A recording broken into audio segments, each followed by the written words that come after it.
Hello, cult members, and welcome to the Pop Culture Cult. I'm Sean. And I'm Josh. And this is The Rebel Files. Dun, dun, dun. We need, like, symphony. John Williams in the background doing scoring. We got to get something. I've been stealing some music for the intro, but we need, like, a background. It's not stealing. It's free on the internet. This is our Star Wars based.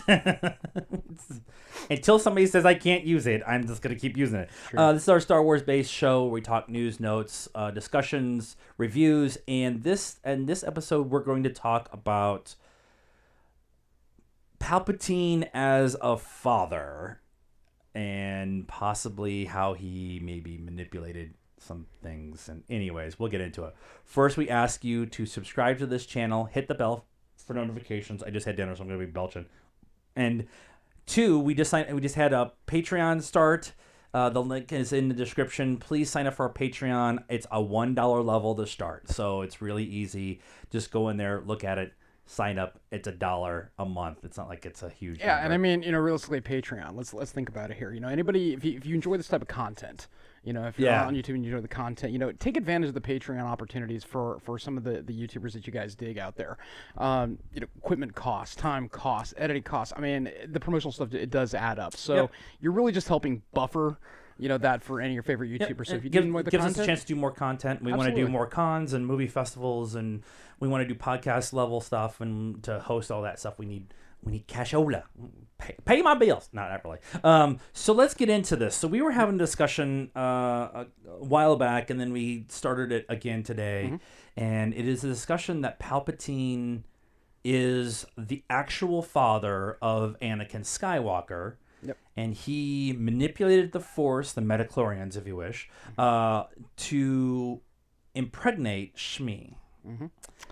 So, what do we think? It's officially canon now. It is officially canon. As of the last issue of the Darth Vader comic, it is officially canon, which is actually kind of funny because I remember Pablo Hidalgo coming out and posting like a snippet of the actual script where he's like, "I'm really surprised that this is new to you guys because it's not like we did it." Right. But it's sometimes within fandom, there's always kind of those questions that linger out there until you actually solidify something in stone. Yeah, and there's always going to be those kind of known things, but with Lucas, unless they come out and officially say that it's this, you're never going to officially know it's this.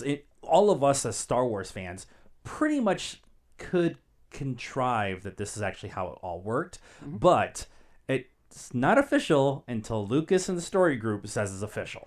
Yeah, and I mean, the final book was probably, the final comic was actually probably one of the most layered and tiered comics dealing with him that you've actually seen. I mean, if you thought, he had daddy issues before, right? He's really got some daddy issues now, and that's because, he starts out on this, spoilers, he kind of starts out by going into the Nether Realm to basically try to get Padme back, and in so doing, she basically denies him.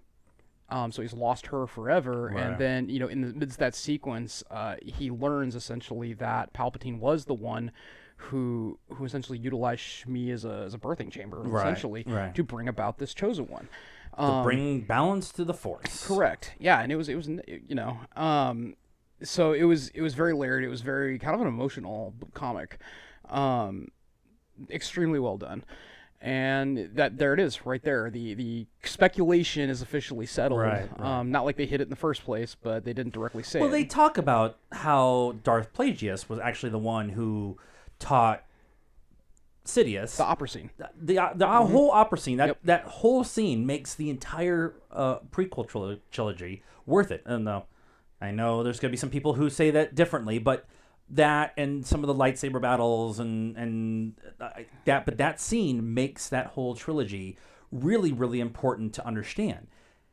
Having him sit there and say, I killed my master and I learned how to create life and save life and manipulates Anakin into that was a huge step in the Star Wars universe when it first happened.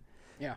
Now we've gotten the world beyond worlds, and we've gotten the astral plane that he tries to go find Padme in. So we have some more of the supernatural kind of part of Star Wars inside this science fiction story, which is cool. But to have him come out and say to him, "I'm your father," and him not being able to understand that was just like, until now they've kind of fixed it in canon. It was just like, it's like, man, we're all over there going, hey, this is what he's saying.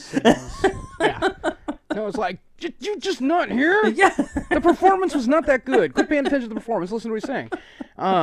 You took out of that conversation that he's a Sith Lord, not that he's your father. Yeah, exactly.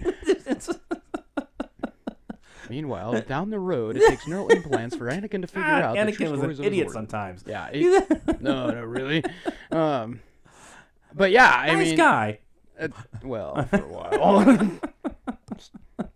Cutting down Japor trees. Whatever. Who hasn't killed some innocents in a fit of rage? Or an entire order. Or, well, that wasn't him by himself. But yeah, so I mean, it's out there. It's out there in the world now. But to your point, I think one of the coolest aspects that they've been doing, and they started really getting into this more with the Clone Wars and with Rebels. And I think without Clone Wars and the Rebels, we really wouldn't have this understanding of kind of the metaphysical aspects to the Force. Right. And I won't even go so far just to say the Clone Wars and all that, because I mean they really kind of started getting heavier into this with some of the expanded universe. Right. And then they got into this with things like the Old Republic, which laid some of the groundwork. But they really started exploring it with Rebels and the Clone Wars. Yeah. And that for me it's one of those things that's always been hanging out in limbo. Right. We always knew that within the discussions of the Force there was something more tangible there.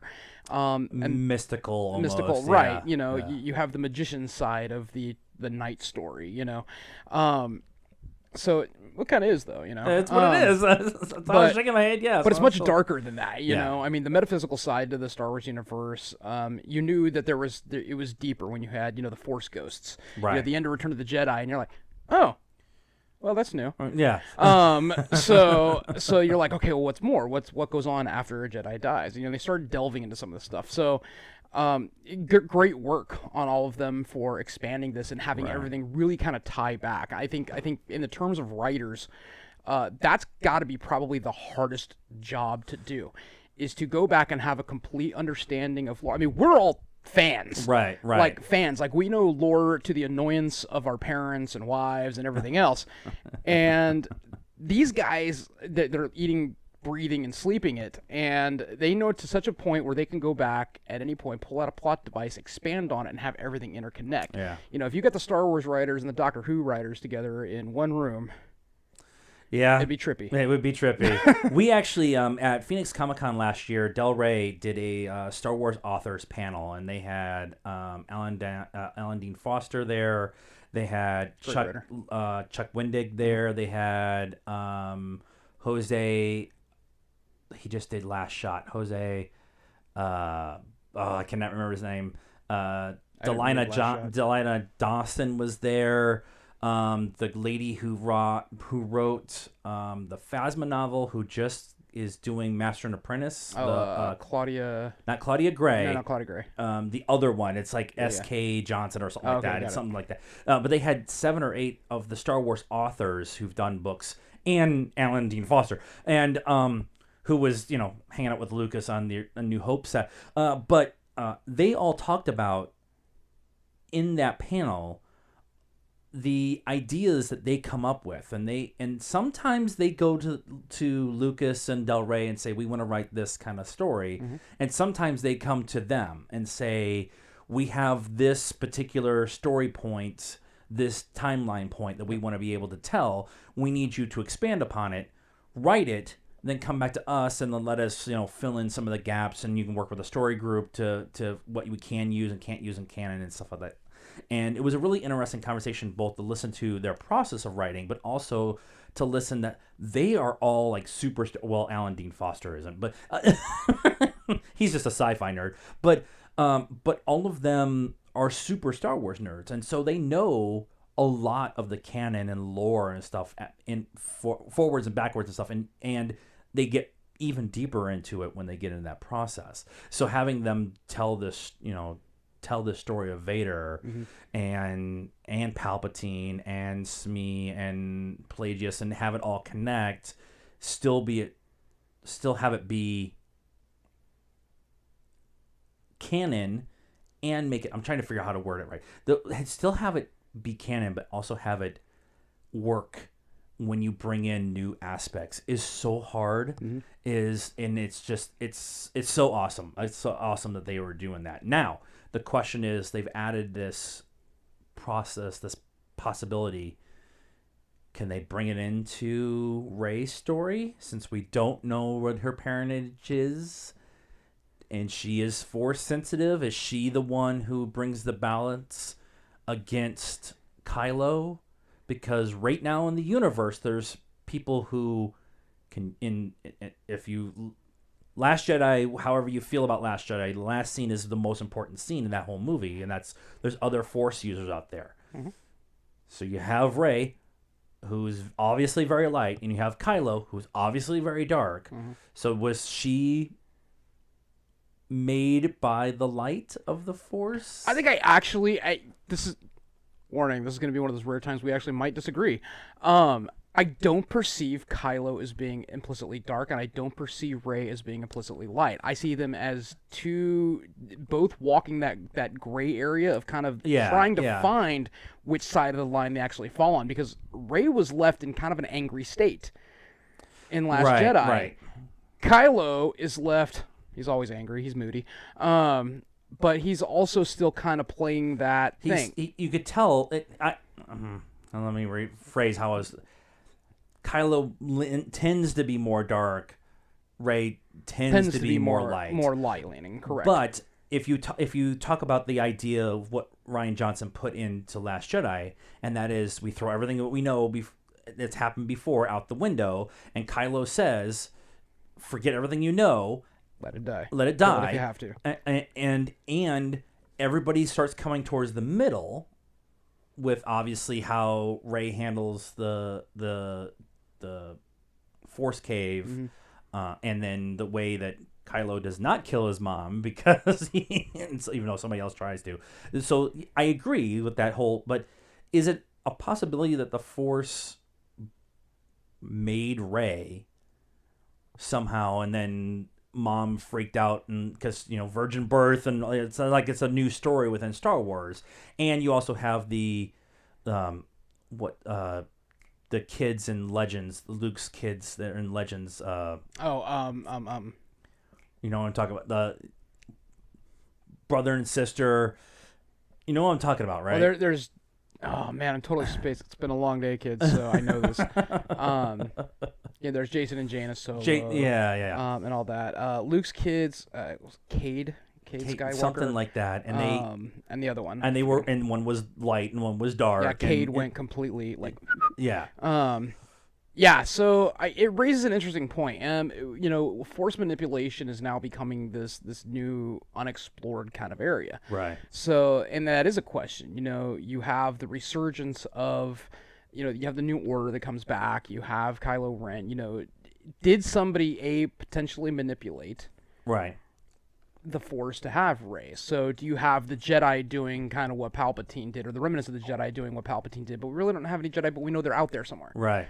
We know for a fact that there's still some out there. There's Force-sensitive people out there. Right, not necessarily Jedi at this point in time anymore. And in the Thrawn books, they introduced, and in the Legends of Luke Skywalker, they introduced that there's Force users that aren't Jedi in the galaxy. So they're called something else, and they all understand the Force. So maybe it's that kind of thing. Yeah, Maz Kanata's she's aware of the Force. Yeah. But then you have all the you have the cast of the people that you had. You have like the Night Sisters. They're Force users. Yeah. But they don't fall to either side necessarily. Right. So you have you've got the Bendu, who are creatures that exist within the Baker. Force. Yep. So you have all these, and you get to a point right now where you start asking your questions. Okay, is there another influence out there that's not the First Order, that is not part of the Skywalker line, that is not related to that one, who is externally influencing?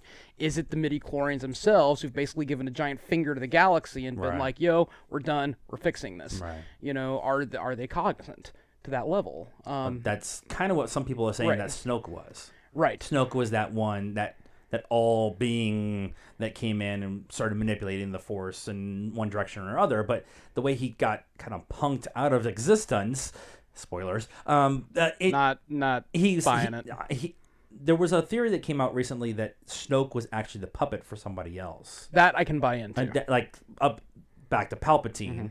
Palpatine is still, he cloned himself or whatever, which also happens in canon and also in Legends. Right. And so that idea that he cloned himself is the big bad, unseen big bad, manipulates Snoke and manipulating Kylo and Rey and all that kind of stuff. But the idea that the Force itself builds a construct. Yeah. It's like the Neo from the Matrix thing. Yeah, and that concept is cool. I don't know if I want it.